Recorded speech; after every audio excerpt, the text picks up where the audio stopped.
Hello everyone, welcome back to my channel. So guys, we are continuing with the prokaryotic cell, right? हमने काफी सारी details prokaryotic cell की last video में cover की थी, including its cell envelope जो 3 layers से बना था, named glycocalyx, cell wall, plasma membrane. We studied about the extensions of plasma membrane, inward foldings, that is the mesosomes, जो cell को उसके additional structure functions करने में काम कर रही थी, help कर रही थी, like DNA replication, cell wall formation, secretions, enzymatic actions, etc. ठीक है. Also we read about the extensions of pili and fimbriae जो आउटवर्डली निकल रहे थे and helping the bacteria to attach to any place और any substratum, whereas they were playing no role in the motility. Similarly motility के लिए हमने जो पढ़ा स्ट्रक्चर वो था flagella with its 3 parts, that is the basal body who can be thread like structure known as filament. ठीक है जी. तो लास्ट वीडियो में हमने ये सब चीजें कवर की थी. अब हम बची कुछ एक आधी चीजें और जो प्रोकैरियोटिक सेल के अंदर फाइंड करी जाती है वो कवर करेंगे and it will be a very short and quick video. ठीक है जी. So topic number 8.4.2 that's the ribosomes and the inclusion bodies. This is you can take the reference of the NCERT page number 91. चलिए चलते हैं. In prokaryotes, ribosomes are associated with the plasma membrane of the cell. ठीक है जी. तो prokaryotes में जो ribosomes है वो मोस्टली प्लाज्मा मेम्ब्रेन के साथ एसोसिएशन में पाए जाते हैं, may be on them, may be around them. Okay. They are about 15 nanometer by 20 nanometer in size. बेटा this is an important thing और ये काफी जगह पूछ लिया जाता है that ribosomes size in prokaryotes. ठीक है. That is 15 nanometer by 20 nanometer. ये साइज रहता है इनका. ये एनसीईआरटी में गिवन है इसीलिए it is important and you need to memorize it as well. And it is made up of two subunits, that is 50 and 30s, which when present together forms 40s, sorry 70s prokaryotic ribosomes. तो कहने का मतलब है कि जो ribosomes है ना वो यूनिट्स के बेसिस पे अपनी क्लासिफिकेशन में डिवाइडेड है. देखिए जो राइबोसोम प्रोकैरियोट्स में और जो राइबोसोम्स यूकैरियोट्स में है वो थोड़े से स्ट्रक्चरली डिफरेंट है, लेकिन फंक्शन दोनों का सेम ही है कि वो प्रोटीन सिंथेसिस करते हैं. अब स्ट्रक्चरली कैसे डिफरेंट है, क्योंकि जो राइबोसोम्स हैं वो कुछ चीजों के बने हुए हैं जिन्हें हम सब यूनिट्स कहते हैं. ठीक है. उनमें से 2 सब यूनिट्स प्रोकैरियोट्स में घुसे हुए हैं और उनके नाम क्या क्या है, 50s सब यूनिट, 30s सब यूनिट. ठीक है. तो 50s और 30s सब यूनिट मिलके हमारे प्रोकैरियोटिक राइबोसोम्स बना रहे हैं जिनका नाम है 70s. तो आप ये मत सोचेगा कि 50 और 30 to 80 होता है तो ये 70 क्यों बन रहा है. ये मैथमेटिकल कैलकुलेशन पे नहीं है, these are just the names, I am again speaking.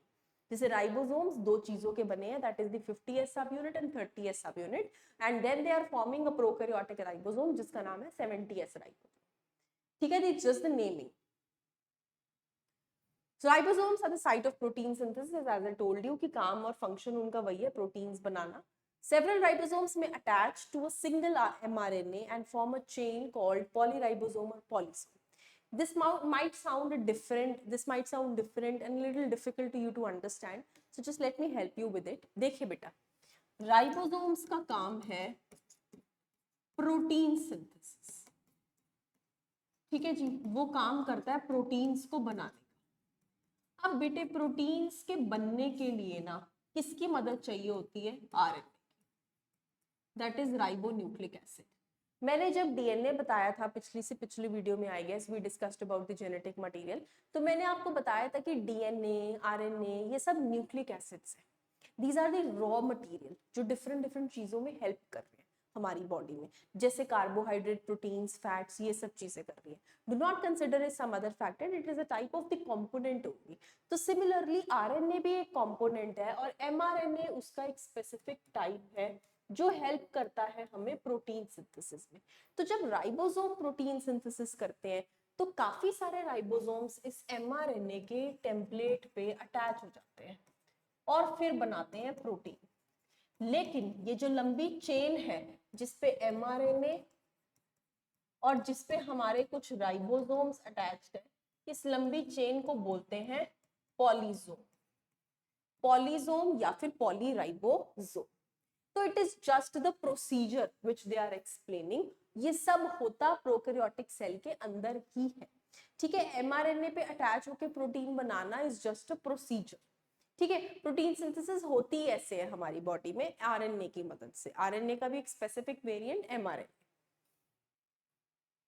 The ribosomes of polysomes translate the mRNA into proteins। होगी ना वही चीज। तो राइबोसोम्स जो mRNA के ऊपर अटैच कर गए हैं, जैसे ही वो राइबोसोम्स mRNA के साथ जुड़ जाएंगे, वो थोड़ी देर में किसमें कन्वर्ट हो जाते हैं, प्रोटीन्स में। This is how the protein formation takes place. तो राइबोसोम्स का इन पे अटैच होना, तो उसको क्या बोल देते हैं हम, पॉलीराइबोसोम या पॉलीसोम। ठीक है जी। Next, inclusion bodies. Reserve materials in prokaryotic cells are stored in cytoplasm. अब बेटे सेल फंक्शन कर रहा है प्रॉपर, कुछ ना कुछ उसकी बॉडीली फंक्शन चल रहे हैं, तो कुछ ना कुछ तो उसके अंदर मटेरियल बन रहा है, खाना बन रहा है, इकट्ठा हो रहा है, या फिर अदर कोई भी चीज है। तो वो साइटोप्लाज्म में कहाँ स्टोर होती है, in the form of inclusion bodies.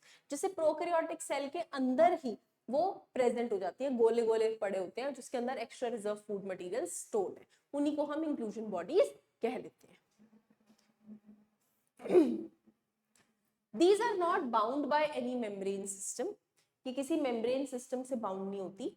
They lie free in the cytoplasm, ऐसी पड़ी होती है साइटोप्लाज्म में। एग्जाम्पल्स क्या है, now what are the names or types of inclusion bodies I would say। ठीक है, रिजर्व मटेरियल तो है उनके अंदर स्टोर्ड, जैसे जिसके अंदर फॉस्फेट स्टोर्ड है, phosphate granules, then cyanophycin granules, then glycogen granules. तो जो भी चीज उसके अंदर स्टोर हो रही है उसके नाम से वो बॉडी पड़ गई। ठीक है, कोई मेम्ब्रेन के सिस्टम से वो एंक्लोज नहीं है, सिंपल उसके अंदर कुछ चीज फिट होती है, तो they form the granules and we call them as inclusion bodies. Next, gas vacuoles.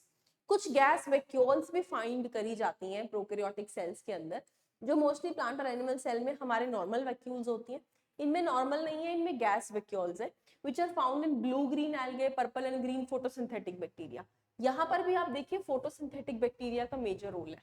एक और चीज हमने पढ़ी थी पिछले वीडियो में, क्रोमेटोफोर्स, जो पिगमेंट्स अपने अंदर इकट्ठे कर रहे थे, उनका भी मेजर रोल इन्हीं बैक्टीरिया में था। और दूसरी चीज है ये गैस वैक्यूल्स, तो इसका मतलब ये भी कहीं ना कहीं फोटोसिंथेसिस से जुड़ी है। अब ये गैस वैक्यूल्स जैसे नाम बता रहा है, इनके अंदर गैस भरी हुई है, जिसकी वजह से ये बायोन्सी देते हैं और सेल थोड़ा सा ऊपर की तरफ आ जाता है। रेड सेल में ऊपर की तरफ आके ये क्या करती है, ट्रैप कर लेती है सनलाइट को और फोटोसिंथेसिस में मदद करती है। That is why they are more common in such type of bacterias. ठीक है जी, तो गैस वैक्यूल्स का यहाँ पे ज्यादा इंपॉर्टेंस रहता है प्रोकैरियोटिक बैक्टीरिया में, क्योंकि they help in taking the cell to an upper position and then attracting the sunlight, क्योंकि फोटोसिंथेसिस के लिए वो तो चाहिए। Okay, so that is all about this inclusion bodies and everything. We are done with the prokaryotic cells here. In the next video, I'll be starting with the eukaryotic cell. Thank you so much. Stay tuned with me for more videos. Thank you.